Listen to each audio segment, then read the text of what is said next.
Right now, an active duty infantry soldier from Washington State has traded his M4 rifle for a heavy iron Pulaski axe. Yeah. He's out there digging a trench in the dirt, breathing in pulverized pine trees and sweating through fire-resistant gear. Just trying to keep a 500,000-acre wall of flames from swallowing the Pacific Northwest? Exactly. Welcome to Preparedness Level 5. We are jumping right into a deeply sobering wildfire report from the Daily Tech Reader.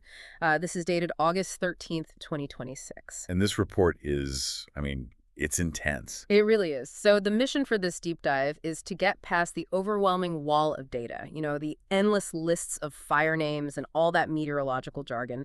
We want to give you a clear mechanical view of what is driving this unprecedented national emergency. Right, because if you're trying to comprehend what an extreme fire season actually looks like on the ground, the raw data we are looking at is, well, it's both awe-inspiring and terrifying. Yeah, awe-inspiring is a good word for it. It's just massive. But there is a distinct physics to the chaos here. It isn't just random chaotic burning. We are looking at a highly complex cascading failure of geography, atmosphere, and human infrastructure, all intersecting at once. So it's a perfect storm. Basically, yes. The report paints a picture of clear, observable patterns driving all this destruction. Okay, let's unpack this by looking at the national dashboard first, because that's the best place to see the strain. The report states that the United States is currently at, quote, Preparedness Level 5. Which is the absolute maximum level. Right. For those unfamiliar with the bureaucratic side of firefighting, Level 5 means things are bad. We have 95 uncontained large fires burning across the country. Over 3.9 million acres are currently burning on active large fires, like right this second. That is just a staggering footprint. And the year-to-date figures are even crazier. We're talking over 46,600 wildfires burning 6.4 million acres. That is 154% of the 10-year average. Wow. And to really understand that 154% metric, you have to look at the logistical ceiling of the United States. What do you mean by logistical ceiling? Well, firefighting is built on a tiered supply chain. Local fire district handles a local fire. When they run out of engines, they call it the state region. When the region runs out, they call it the National Coordination Center. Ah, I see. So hitting level 5 means the national bank is essentially overdrawn. The entire country has committed at least 80% of its incident management teams and wildland firefighting personnel. Which brings us back to that infantry soldier I mentioned earlier. The report details 29,058 personnel deployed nationally. Almost 30,000 people. Yeah, that includes 601 crews, 1,677 engines, and 189 helicopters. That is the population of an entire municipality, a small city, picking up heavy tools and deploying into the burning wilderness. It really puts it in perspective. And what's wild is that because they are still coming up short, the system is pulling from highly unconventional reserves. We are seeing 240 U.S. soldiers from the 7th Infantry Division at Joint Base Lewis McChord deployed specifically to fight the Maud Wright fire in Washington. What's fascinating here is how the system is just stretching to stay afloat. And the desperation extends far beyond our domestic military, too. Right. They brought in international help. Exactly. The report highlights a 15-member management team and 59 personnel from Australia and New Zealand. They are flying halfway across the globe to manage incidents in the American Northwest. Because our own commanders are just tapped out. Completely exhausted. Damn. Add in the Air Force Reserve and California Air National Guard C-130 air tankers staged at Klamath Falls and Redding, just to maintain a baseline of aerial support. And, well, you have a full-scale war footing. A war footing, yeah. That's exactly what it sounds like. And the reason that infrastructure has snapped is centralized in one specific theater. If the whole nation is at level 5, the true epicenter driving those numbers is the Pacific Northwest. Oh, absolutely. Oregon and Washington are carrying a burden that is almost difficult to conceptualize. Oregon alone has over 20 active large incidents, making this one of the most severe seasons in the state's history. It's historic for them. And the sheer footprint of these individual fires defies typical containment strategy. Look at the Big Grass Fire in Oregon's Vail District. Yeah, the Big Grass Fire is sitting at an unbelievable 579,361 acres. And then you have the Roe Creek Complex, which is over 373,000 acres. Wait, nearly 580,000 acres for one fire. How does a single incident even get that big? That is basically the size of Rhode Island aggressively expanding across the map. It's hard to fathom. And how are they even mapping this? The report actually states that the national acreage figures are inflating rapidly simply because mapping in the Northwest is struggling to, quote, catch up to fire growth. I mean, I assumed in 2026, our infrared satellite telemetry would be instant. You would think so, right? Yeah. But a 500,000-acre fire creates its own thermodynamic system. It creates a massive smoke column that obscures visual tracking, and it expands so fast it just outruns the daily telemetry passes. That is terrifying. To understand how it outruns our mapping technology, you really have to look at the specific fire behaviors detailed in the report. Yep. For fires like Wright Spring in Oregon, or the Little Giant Fire in Washington, which is at 127,000 acres and only 5% contained, the report uses some very specific terms. Like what? Terms like flanking, group torching, crowning, and short-range spotting. Okay, rather than reading those like a textbook glossary, let's look at the mechanics of how this plays out in the forest. Like, if a hotshot crew is trying to dig a containment trench, they might see the fire flanking, right? Right. That means the fire isn't just moving forward, it's spreading sideways, parallel to the wind, constantly widening the active front the crews are trying to vent. Exactly. But the vertical dimension is where the fire truly escapes control. Ground fire begins pre-baking the pine needles and branches above it. Like an oven. Just like an oven, the radiant heat dries out the canopy until a single tree or an entire cluster of trees violently erupts into flames all at once. That is group torching. Oh, wow. And when the fire stays up in that canopy and travels laterally through the tops of the trees, completely independent of the surface fire, it's called crowning. The wind speeds at 100 feet in the air are significantly faster and more turbulent than at ground level. So the fire basically takes the highway above the forest floor. Precisely. And that is where spotting becomes an absolute nightmare for containment. If you're a firefighter, a crown fire doesn't respect a river or a multi-lane highway. Because it just jumps over them. Yeah, the high-altitude wind rips burning branches and embers out of the canopy and throws them a mile downwind. Jeez. The report notes long-range spotting, specifically on the Austin incident in Oregon. A shower of burning debris clears a massive natural barrier and starts a completely new fire behind the crews. Leaving those painstakingly dug traditional containment lines basically obsolete. Completely obsolete. Yeah. It perfectly explains the giants we are seeing in Washington state, like the Sinlahaken fire at nearly 153,000 acres, or Kaiser Canyon at 138,000 acres. They are physically leapfrogging the human defenses. And they're leaving a massive toxic footprint in their wake, too. The report outlines severe air quality alerts across Wenatchee, Spokane, and Okanogan.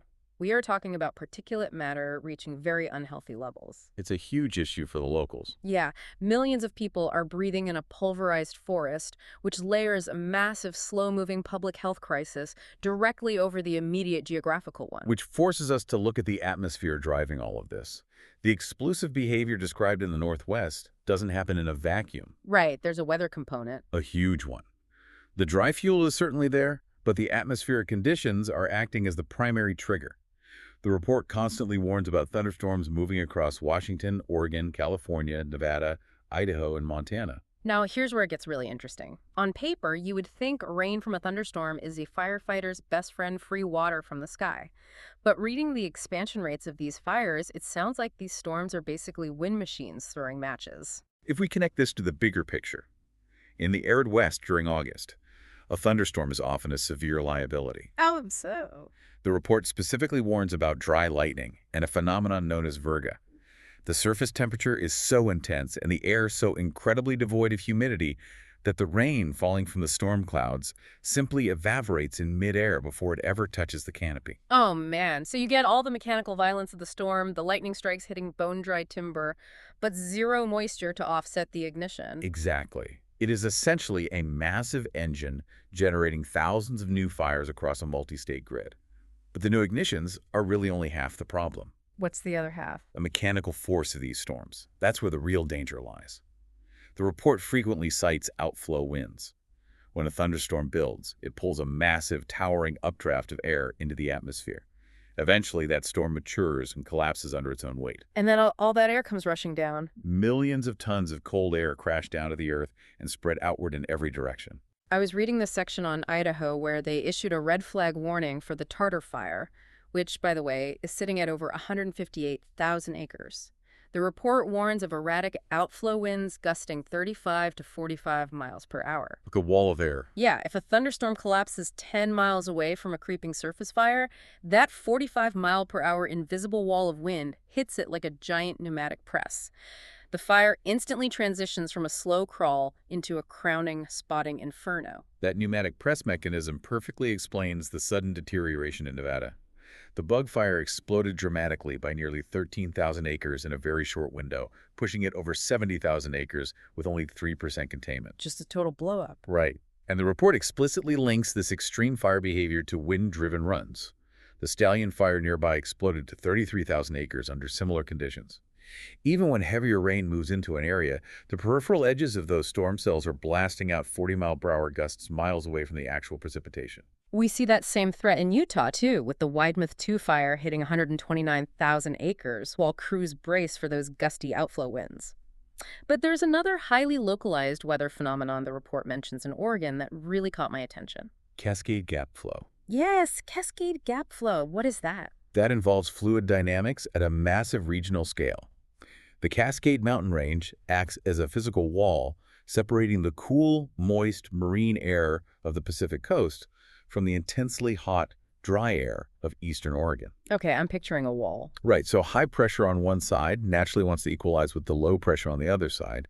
The atmosphere finds the lowest points in that wall, the mountain passes and deep river gorges, and forces that massive volume of air through them. Oh, that makes sense. Like putting your thumb over a garden hose to increase the pressure. Yeah. The air funnels through these narrow geographic gaps, creating supercharged, localized wind tunnels. Precisely.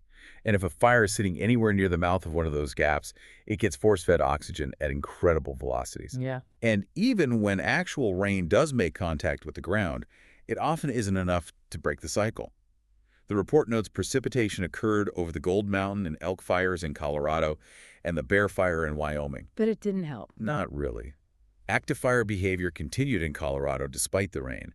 Dense, old-growth timber sheds light rain like a giant umbrella. Ah, I never thought of that. Yeah, the surface fuels might get slightly damp, but those erratic winds dry it out within hours, whipping the flames right back into the deep, dry fuels below the canopy. So all of this atmospheric violence and explosive fire behavior creates a direct collision course with the people living in these states.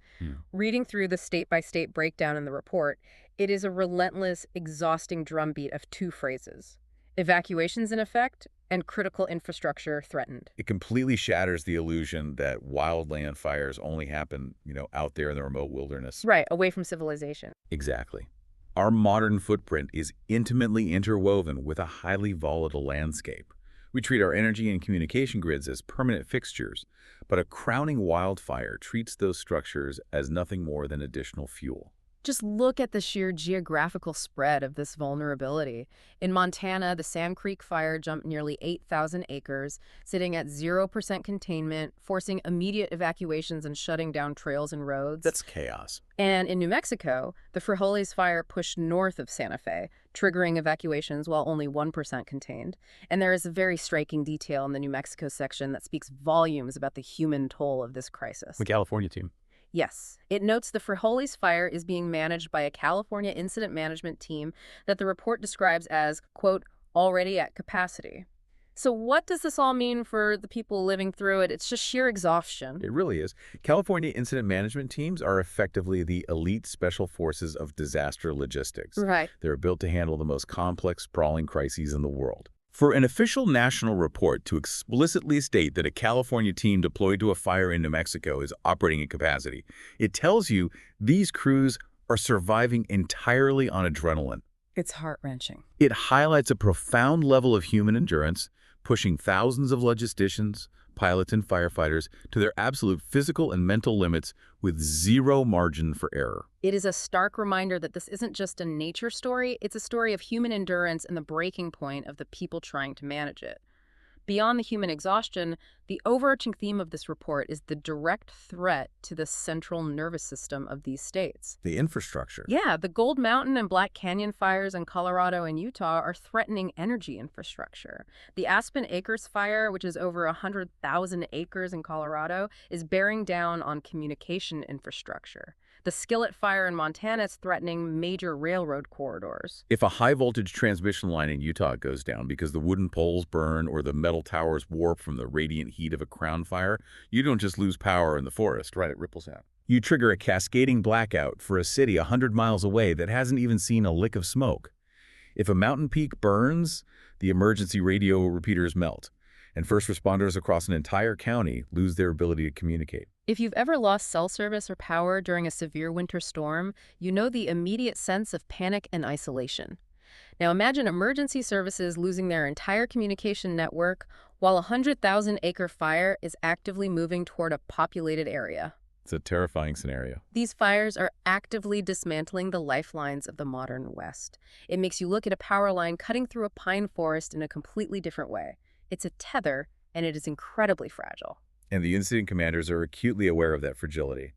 The desperate mobilizations to protect a single power substation or a microwave tower, even when the broader fire is completely unstoppable and running rampant, shows how much is riding on a few pieces of critical hardware. The scale of what is happening in this August 13th, 2026 report is truly paradigm shifting. Just to recap, we have a nation pinned at preparedness level 5.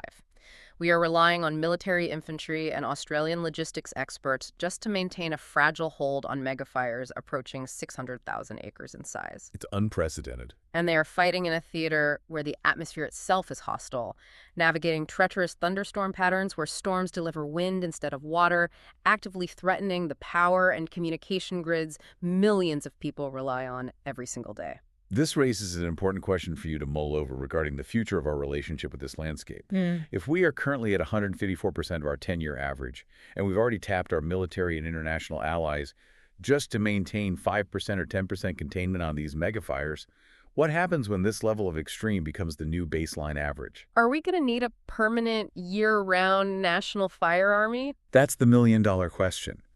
Are we approaching a reality where relying on seasonal crews and emergency disaster declarations just doesn't mathematically work anymore?